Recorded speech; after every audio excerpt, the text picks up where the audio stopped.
The great hall of the Galactic Council stretched wide like a giant dome made of crystal and metal.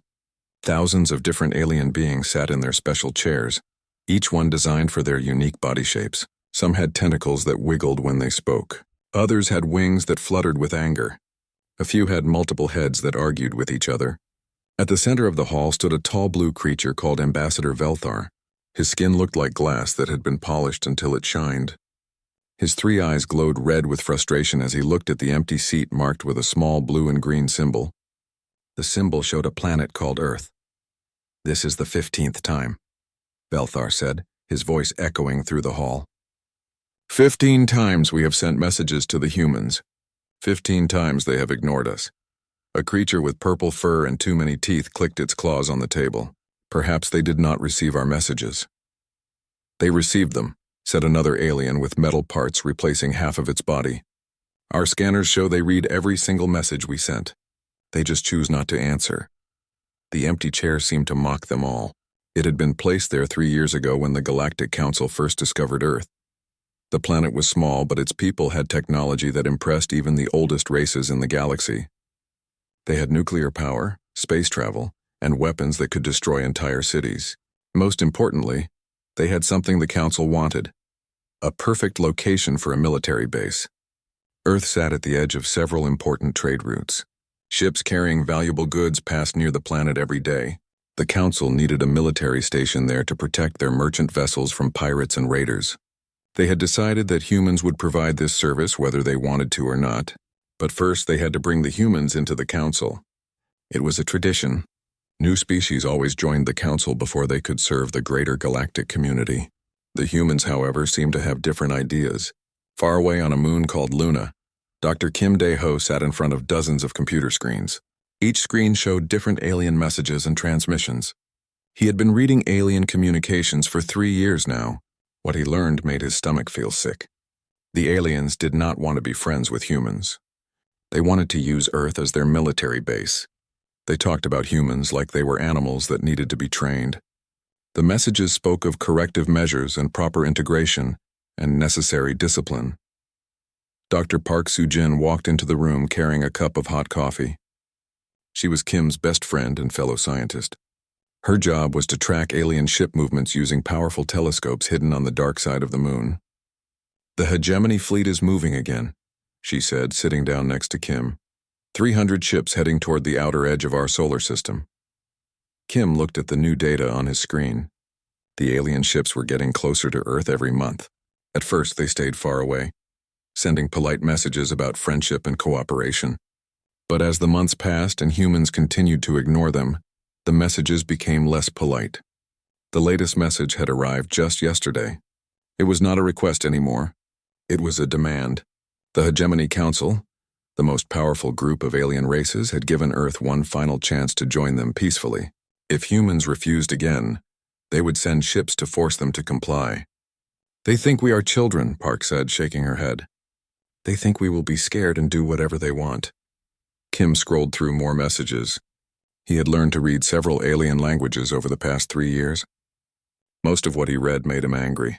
The aliens discussed human cities like they were choosing which ones to attack first. They talked about human leaders like they were selecting which ones to keep as puppets. One message made Kim especially furious. It was from a creature called General Korth, who commanded the hegemony military forces. The message said humans were a stubborn species that needed firm guidance and that a small demonstration of superior firepower would make them more cooperative. "Have you shown these to Admiral Lee?" Park asked. Kim nodded. "I send him everything.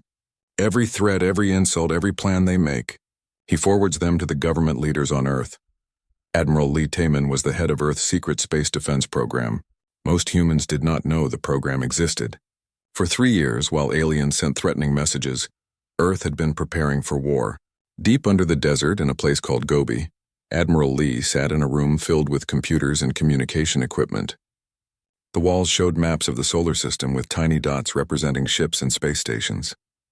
Most of the dots were red, showing alien vessels, but some dots were blue, representing human forces. Lee looked at his watch. It was almost time. Earth's leaders had made their decision months ago. They would not bow down to alien threats. They would not become servants in their own solar system. If the aliens wanted Earth, they would have to fight for it. A young officer named Captain Yu Jinwoo entered the room and saluted. "Sir, all ships report ready. Operation Silent Thunder can begin on your command." Lee nodded slowly. "Tell the fleet commanders to begin Phase 1. It's time to show these aliens that humans do not kneel." For 3 years, the Galactic Council had demanded that Earth join them. For 3 years, they had made threats and promises and ultimatums. They had spoken of humans like they were property to be claimed. They had planned to use Earth's location for their own benefit, while treating humans like servants. But Earth had been listening to every word. Every threat had been recorded. Every insult had been remembered. And now it was time for Earth's response. The aliens had asked for Earth's presence at their council meetings. They were about to get much more than they had bargained for. Earth was coming to the galactic community, but not as servants or subjects. They were coming as equals, and they were bringing enough firepower to make sure everyone understood the difference. In the vast emptiness of space, 1,000 human warships began to move. The siege of the galaxy was about to begin. Captain Yu Jinwoo stood on the bridge of his warship and watched the most beautiful sight he had ever seen. Around him, darkness turned into light as 999 other ships appeared from their hiding places. For 2 years they had waited in silence among the asteroids and space rocks. Now they were awake. His ship was called Soul's Fury. It was not pretty like the smooth alien vessels he had seen in the intercepted videos. Human ships looked different. They were built like giant metal boxes with huge engines and thick armor. They had sharp edges and gun turrets that stuck out like thorns. Every part of them was designed for one purpose: war. The asteroid belt had been humanity's secret for 3 years. When alien scouts had scanned the area, they saw only mining ships and cargo haulers. They saw workers collecting metal from space rocks and building stations for research. What they did not see was the truth. Every mining operation had been a cover story. Every cargo ship had carried weapons instead of supplies. Every research station had been a hidden shipyard. While the aliens sent threatening messages to Earth, humans had been building the largest battle fleet in the history of their species. Commander Choi Minji spoke into her communication device from the bridge of her destroyer. Her ship was called Busan's Hammer, and it looked exactly like its name suggested. It was built to smash things. "All ships, this is Falcon Leader," she said. "We have waited long enough. Time to show these bullies what happens when you threaten Earth without permission." The 1,000 ships began to move together like a school of metal fish. Their engines lit up the darkness with blue and white fire. Each engine was powered by controlled nuclear explosions that pushed the ships faster than anything the aliens had ever built. Captain Yu looked at his crew. Every person on his bridge had trained for this moment. They knew the alien ship designs by memory. They had studied alien weapons and shields and tactics for months. Most importantly, they were angry. For 3 years, the aliens had talked about humans like they were stupid children. They had planned to invade Earth and force humans to serve them. They had threatened human cities and discussed which human leaders to keep alive. Every person in the fleet had read those messages. Every person wanted to show the aliens they had made a terrible mistake. Dr. Song Hyejin sat in the science section of the command ship Incheon's. Wrath, her job was to watch for alien detection systems and make sure the fleet stayed invisible until the right moment. She looked at her screens and smiled. The alien sensors were starting to notice something was wrong. "Enemy detection grid is lighting up," she announced. "They can see us now." "Good," replied Admiral Lee from his command chair. "Let them see us coming. Let them count our ships and realize how badly they misjudged humanity." The human fleet was different from anything the galaxy had ever seen. Most alien races built their ships to look impressive. They used smooth curves and bright colors and decorations that showed how advanced their technology was. Human ships looked ugly and brutal because humans had learned war in a different school. Humans had fought 2 world wars that killed millions of people. They had learned to build weapons that could destroy entire cities in seconds. They understood that war was not about looking impressive. War was about making the enemy stop fighting as quickly as possible. Lieutenant Nam Ki-tae flew his fighter craft ahead of the main fleet. His small ship was called a Talon, and it could move faster than most alien destroyers. Behind him flew 50 other fighters, each one carrying enough missiles to sink a battleship. The fighters had been the hardest secret to keep. They were built inside the cargo holds of mining ships, assembled piece by workers who pretended to be fixing equipment. When the time came, The mining ships had opened their cargo doors and released swarms of deadly metal wasps. Nam looked at his targeting computer and saw the first alien patrol ships ahead. They were moving slowly, probably trying to figure out what they were looking at. He could imagine the confusion on their alien faces as they tried to count the approaching human vessels. "Talon Squadron, this is Lead," Nam spoke into his radio. "Remember what these creatures said about our families. Remember what they plan to do to our world. Show them that humans protect what they love." The patrol ships began to turn around, probably planning to run back to their main fleet and report what they had seen. Nam did not plan to let them leave. His fighter accelerated toward the enemy ships like an angry comet. Back on the command ship, Admiral Lee watched the tactical display. Each blue dot represented a human vessel. Each red dot was an alien ship. For the first time in 3 years, there were more blue dots than red ones in this part of space. "Communications, send a message to the Galactic Council," Lee ordered. "Tell them that Earth has received their threats and demands. Tell them that we decline their generous offer to serve them. Tell them that if they want to meet with Earth, they can request an audience like civilized beings." The communication officer nodded and began typing the message. It would be sent to every alien government and every alien news network. By tomorrow, the entire galaxy would know that Earth was no longer hiding. The human ships continued forward in perfect formation. They had trained for this moment in secret war games among the asteroids. Every captain knew exactly where to be and when to be there. Every crew member knew their job by heart. Captain Oh Soo-young commanded an assault carrier called Gwangju's Pride. Her ship carried 300 fighter craft and 2,000 Marines. The Marines were soldiers who specialized in capturing enemy ships and space stations. They had been practicing for 3 years, eager for the chance to show aliens what human soldiers could do in close combat. The alien galaxy had made many mistakes about humanity. They had assumed humans would be grateful for the chance to serve superior races. They had believed humans would be frightened by threats and ultimatums. Most importantly, they had thought humans would fight like other species in the galaxy. They were about to learn that humans had their own way of doing things. The siege of the galaxy was beginning, and Earth was bringing gifts the aliens would never forget. Lieutenant Nam Kite pushed his fighter to maximum speed as he approached the alien patrol fleet. Behind him, 49 other human pilots followed in perfect formation.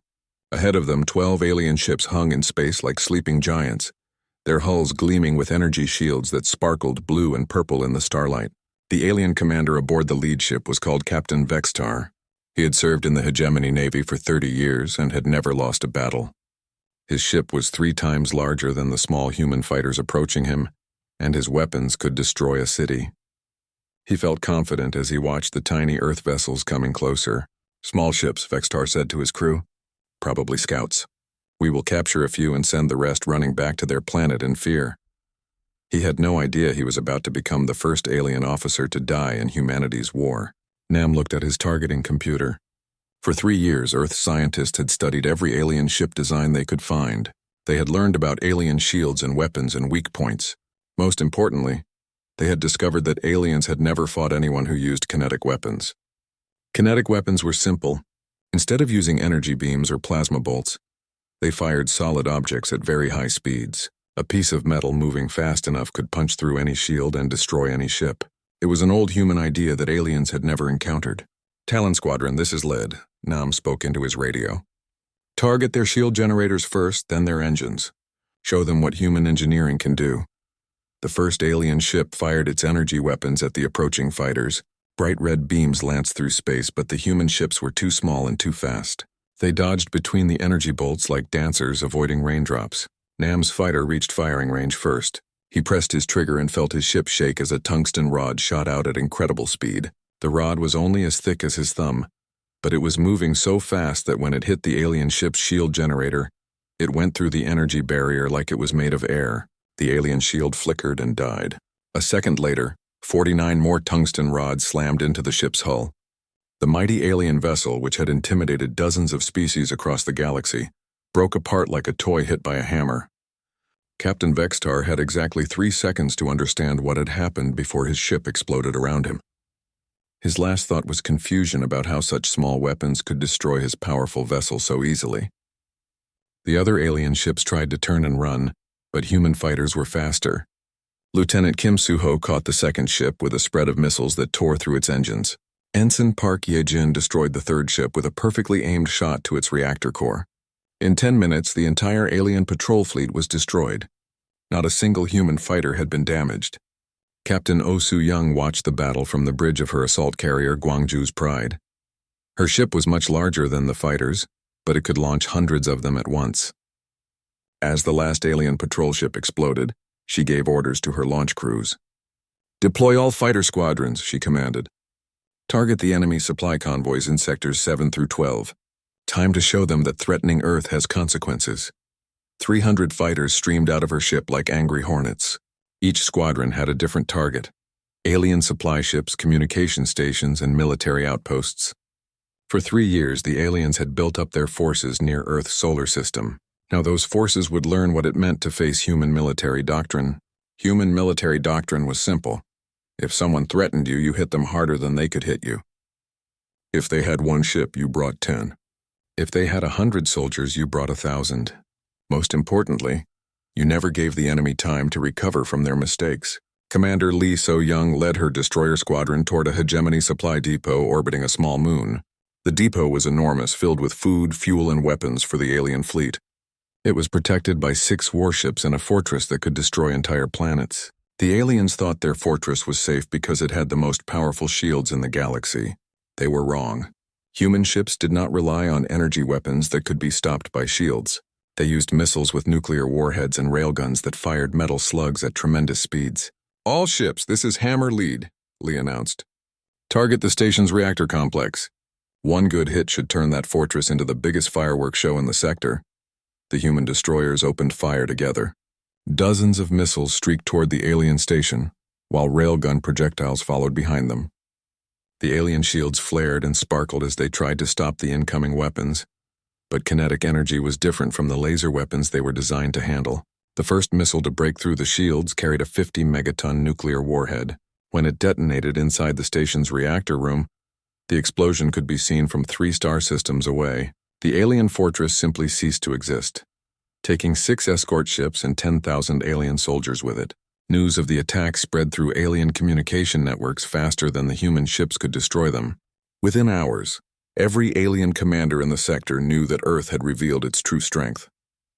The small blue planet that had ignored their messages for 3 years had just destroyed an entire patrol fleet and a major military base without losing a single ship.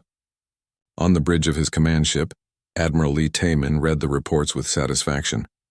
Phase 1 of Operation Silent Thunder was complete. The aliens now knew that Earth could fight back. More importantly, they knew that human weapons were different from anything they had faced before. But this was only the beginning. The real message Earth wanted to send would require something much more dramatic than destroying a few patrol ships and supply bases. The aliens had threatened to invade Earth and force humanity to serve them. Earth's response would be proportional to that threat. Phase 2 was about to begin, and the entire galaxy would learn that when humans promised to defend themselves, they meant it with overwhelming force. The emergency meeting of the Galactic Council was unlike anything in their 1,000-year history. Alien leaders from across the galaxy spoke over each other in panic. Holographic displays showed the locations of human fleets, and every display told the same terrifying story. Earth had struck everywhere at once. Ambassador Velthar stood at the center of the chaos, his crystalline skin flickering between colors as his emotions shifted from anger to fear to confusion. In his 3 hands, he held reports from 17 different star systems. Each report said the same thing.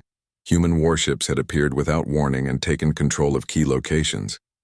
"This is impossible," shouted General Korth, the military leader who had suggested attacking Earth just weeks ago. "Our intelligence said the humans had maybe 50 primitive ships. How do they have fleets at 17 worlds simultaneously?" A small reptilian creature named Senator Yixal waved her clawed hands at a holographic map. "Look at their targets. They did not attack randomly. Every world they chose voted to force Earth into our council. Every system they blockaded supported the invasion plan." Above the crystal spires of Valdris Prime, Admiral Zhang Hai-wan stood on the bridge of his flagship and admired the view. His 3rd fleet had traveled here through hyperspace jumps that took them across half the galaxy. The planet below was one of the richest worlds in alien space, home to billions of creatures who had supported the plan to enslave humanity. Now those same creatures cowered in their crystal towers while human warships patrolled their skies. "Sir, the planetary governor is requesting another meeting," reported Commander Lim Yun-ho. "He wants to know what Earth's demands are." Zhang smiled coldly. The governor had already asked this question 6 times. Each time the answer was the same. "Tell him again," Zhang said. "Earth demands an apology. A public apology from every world that voted to invade our system. Until we get those apologies, their precious trade routes stay closed." The blockade of Valdris Prime was perfect. Human ships controlled every space lane leading to and from the planet. No cargo vessels could enter or leave. No passenger ships could carry wealthy aliens to their vacation destinations. The planet that had grown rich by taxing interstellar trade was now completely cut off from the galaxy. Most importantly, the human ships were not attacking. They were just sitting there waiting. Every alien who looked up at their sky could see the dark shapes of human warships moving across their stars. It was a constant reminder that Earth could reach anywhere in the galaxy it chose to reach. Captain Shin Boram commanded a stealth frigate called Jeju's Shadow. Her ship was invisible to most alien sensors, which allowed her to move close to enemy worlds and listen to their communications. What she heard made her both angry and amused. The aliens were still talking about humans like they were animals that had gotten out of their cage. They discussed acceptable losses for attacks on Earth and debated which human cities should be destroyed as examples to the rest. Even now, with human fleets blockading their most important worlds, they refused to accept that humanity might be their equal. "Captain," called her communications officer, "priority message from Fleet Command. They want us to intercept and record any discussions about attacking the Sol system." Shin nodded. For 3 years, Earth had listened to alien threats and insults. Now those same aliens were learning what it felt like to be on the receiving end of superior firepower. Her sensors detected a coded transmission from the planet below. She quickly locked onto the signal and began recording. What she heard made her shake her head in amazement. "The human infestation must be stopped," said an alien voice she recognized as Admiral Thexfor, the supreme commander of hegemony forces. "I am assembling a fleet of 5,000 ships. We will crush these primitive mammals and show the galaxy that the hegemony cannot be defied." Shin immediately forwarded the message to Earth Command with her own note attached. "These people still don't understand who they're dealing with." On 17 different worlds, the same scene was playing out. Alien governments that had casually planned to invade Earth now found themselves prisoners on their own planets. Human fleets blocked their trade routes, intercepted their messages, and reminded them every day that Earth had options they had never considered. The siege was not about conquest. Humans did not want to rule alien worlds or steal their resources. The siege was about respect. For 3 years, these same worlds had treated humanity like a problem to be solved instead of a people to be respected. Now they were learning that problems sometimes solve themselves. Commander Park Ye-jin led a squadron of torpedo boats in patrol around the manufacturing world of Kepler-7.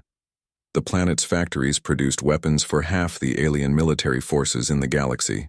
Those factories were still running, but nothing they made could leave the planet.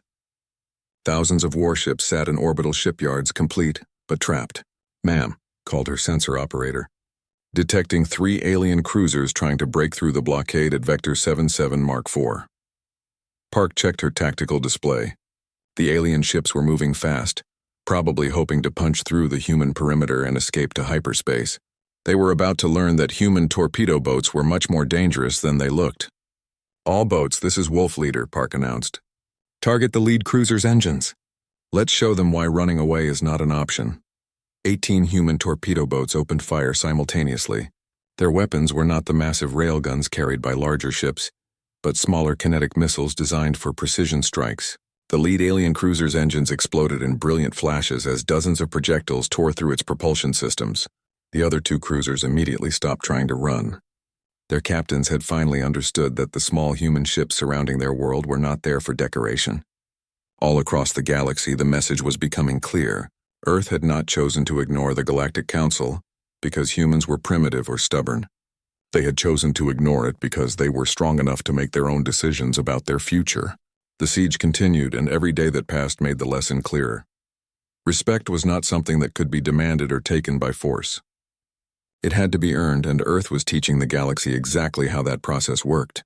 Grand Admiral Thexfor stood in the command center of his massive flagship and felt pride swell in his chest. Around him in space floated the largest military fleet the hegemony had ever assembled. 5,000 warships from a dozen different alien races, all united under his command to crush the human rebellion once and for all. His flagship was called the Eternal Dominion. It was 10 kilometers long and carried enough firepower to destroy entire star systems. Behind it sailed battlecruisers, destroyers, carriers, and support ships that represented the combined military might of half the galaxy. No force in known history could stand against such power. "Send a message to all human forces," Thexfor commanded. "Tell them they have 1 hour to surrender unconditionally or face complete annihilation. Tell them the hegemony has lost patience with their childish defiance." The message was broadcast on all channels, intended not just for human ears but for the entire galaxy to hear. Thexfor wanted every species to understand that rebellion against the established order would be crushed without mercy. 18 hours later, his mighty flagship drifted dead in space. Captain Quan Heesun had been waiting for this moment for 3 years. Her battle group consisted of only 30 ships, but each one had been specifically designed to kill vessels much larger than itself. When the hegemony fleet arrived at the Rigel system, she was ready for them. The battle began when Thexfor's forward scouts detected what appeared to be a small human patrol. The Grand Admiral ordered a full assault, expecting to sweep the humans aside like dust. Instead, his scouts flew straight into a trap that had been months in the making. Human ships appeared from behind asteroids, from the shadows of moons, and from the dark spaces between planets. They did not fight like the alien fleets Thexfor knew how to defeat. They fought like wolves hunting a giant beast, striking at weak points and disappearing before the enemy could respond. "Impossible," Thexfor muttered as his tactical display lit up with damage reports. 30 ships cannot defeat 5,000. But they were doing exactly that. Human weapons cut through alien shields like they were made of paper. Human ships moved faster and hit harder than anything in the hegemony arsenal.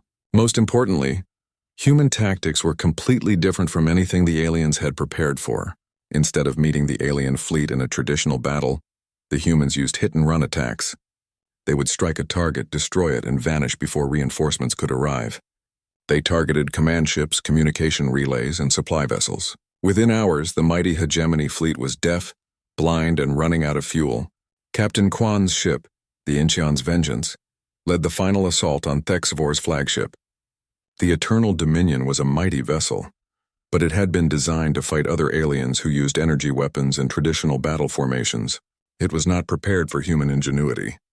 "Target their main reactor," Quan ordered. "One shot, make it count." Her weapons officer fired a single torpedo. It was not a normal torpedo, but a special design that Earth scientists had created specifically for this moment. Instead of exploding on contact, it burrowed through the alien ship's hull like a metal worm, following internal passages until it reached the reactor core. When it finally detonated, the explosion tore the massive ship apart from the inside. Grand Admiral Thexfor found himself floating in an escape pod, rescued by human medical teams after his flagship died around him. The mighty fleet he had assembled to crush humanity was scattered wreckage drifting through space. Of 5,000 ships, fewer than 100 had escaped. But the humans had not killed him.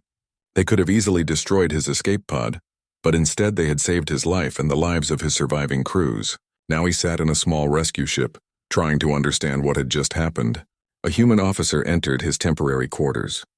She was young, probably no older than his own daughter, but she wore the uniform of a ship's captain. Her name tag read Captain Lee Minjung. "Admiral Thexfor," she said politely, "I have been ordered to deliver you safely to the Galactic Council chambers. Earth's government wishes you to deliver a message to your people." Thexfor stared at her. "You destroyed my entire fleet with 30 ships. How is that possible?" Lee sat down across from him. Her expression was calm, almost sad. "You spent 3 years planning to invade our world.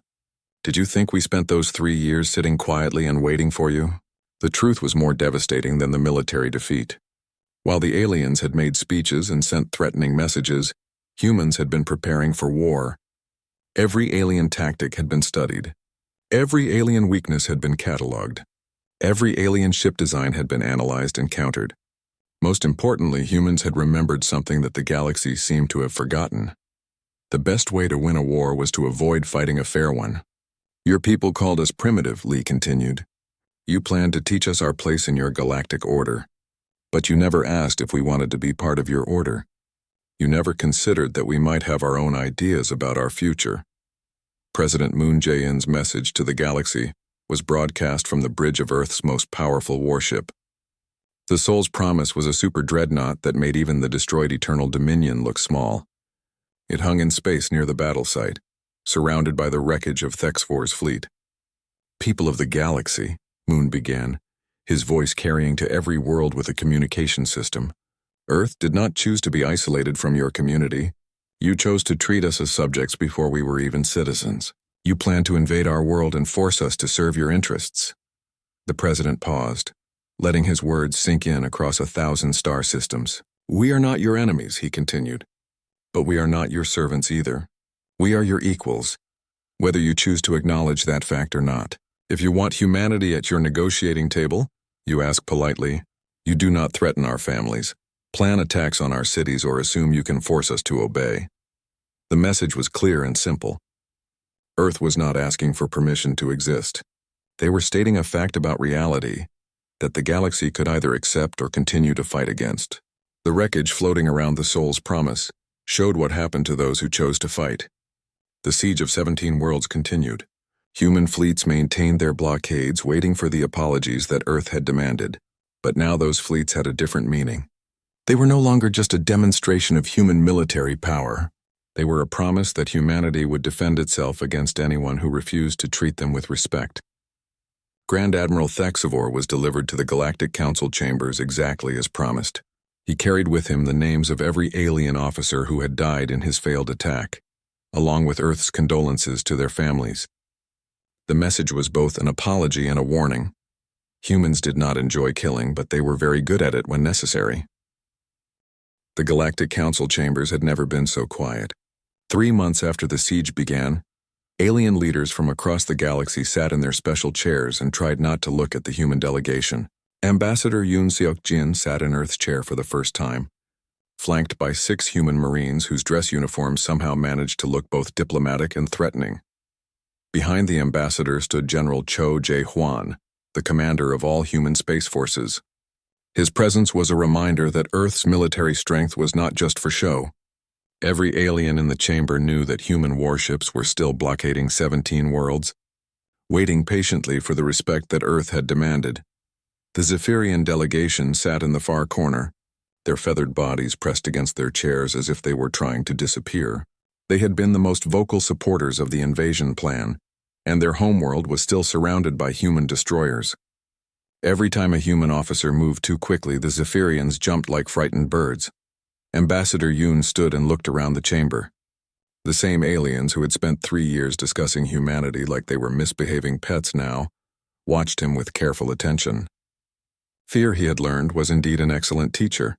Honorable members of the Galactic Council, Yoon began, his voice echoing in the silent chamber, Earth accepts your invitation to join this body.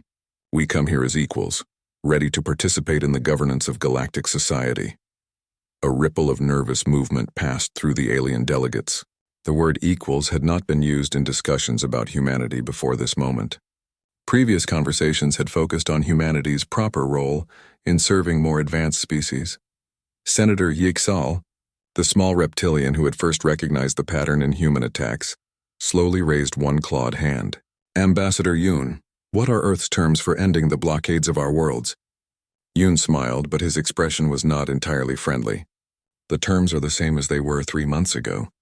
Public apologies from every government that voted to invade our solar system. Recognition of Earth's right to make its own decisions about participation in galactic affairs, and assurance that no future attempts will be made to force humanity into compliance through threats or military action. And if these terms are not met, asked another alien delegate, though his voice was barely above a whisper. General Cho stepped forward. His movement caused several aliens to flinch visibly. Then the blockades continue indefinitely. Earth's patience is not unlimited, but our ability to maintain these operations certainly is. The truth was that the blockades had been more successful than anyone had expected. The 17 worlds that were cut off from galactic trade were suffering economic collapse. Their governments faced angry populations who wanted the human ships to go away so they could return to their comfortable lives. Captain Lee, So Young, maintained her patrol around Valdris Prime from the bridge of her battleship Docto's Watch. The crystal spires below her had lost their sparkle as the planet's economy ground to a halt. No trade meant no tax revenue, and no tax revenue meant the wealthy aliens who ruled the world could no longer afford their luxurious lifestyles. "Ma'am," reported her communications officer, "the planetary governor is requesting another meeting. He says he's ready to issue the formal apology Earth requested." Lee nodded. Valdris Prime would be the 15th world to apologize. Only 2 more remained stubborn, and their resolve was weakening every day as their populations demanded an end to the blockades. The apologies had been painful for the alien governments to make. Each one had to publicly admit that they had been wrong to threaten humanity, and promise never to do so again. More importantly, each apology had been broadcast across the galaxy, showing every species that the mighty powers who had ruled galactic society could be forced to back down. In the council chambers, the formal vote was taking place. For the first time in the council's 1,000-year history, a motion was about to pass with no dissenting votes. The motion officially welcomed Earth as a full member of galactic government, with all the rights and responsibilities that came with such membership. "All in favor," called the council speaker, a tall being with too many arms and a voice like grinding metal. Every delegate raised their hand, tentacle, claw, or appendage in agreement. The Zephyrians' feathers ruffled nervously as they voted, but they voted yes. The hegemony representatives, still shaken by the destruction of their grand fleet, voted yes. Even the most arrogant species in the galaxy voted to welcome humanity as equals. The vote was unanimous. Earth was now officially a member of the Galactic Council, with the same rights as species that had been part of the organization for centuries. Ambassador Yoon remained standing as the results were announced. "Earth thanks the Council for this recognition. We look forward to working with all of you to build a better future for the galaxy." He paused, making sure every alien delegate was paying attention to his next words. "However, let me be clear about something. Earth's membership in this council is voluntary. We joined because we choose to be here, not because anyone forced us. If this body ever again attempts to compel human compliance through threats or military action, we will withdraw our membership and respond accordingly." The message was delivered politely, but every alien in the chamber understood what "respond accordingly" meant. They had seen what human military response looked like when their worlds were blockaded and their fleets were destroyed. General Cho added his own message. "Earth's military will continue to patrol the space around our solar system. We will also maintain rapid response fleets throughout this sector of the galaxy, not as a threat to peaceful species, but as a guarantee that Earth will never again be threatened by those who believe might makes right." As the ceremony concluded, Captain Park Ye-jin watched from her command ship in orbit around Earth. The planet below looked peaceful and blue, just as it had 3 years ago, when the first alien messages arrived. But everything had changed. Humanity had learned that the galaxy was not a friendly place where reasonable beings settled their differences through polite conversation. It was a place where strength determined status and where respect had to be earned through demonstration of power. The 1,000 ships that had begun Operation Silent Thunder were still on patrol throughout human space. They would remain there permanently, a steel reminder that Earth's promises were backed by more than just words. When humans said they would never kneel to alien masters, they meant it with every fusion reactor and every kinetic weapon in their arsenal. The galaxy had learned its lesson about humanity. Humans were not primitive savages to be conquered or civilized. They were not grateful servants waiting for the chance to serve superior species. They were equals who demanded to be treated as such, and they had the firepower to enforce that demand. The age of alien dominance over galactic affairs was over. The age of human participation in galactic society had begun, and every species in the galaxy now understood that participation meant cooperation between equals, not submission to self-appointed masters. Earth had come to the galactic community not as supplicants begging for acceptance, but as warriors demanding respect. They had gotten what they demanded, and the galaxy would never be the same.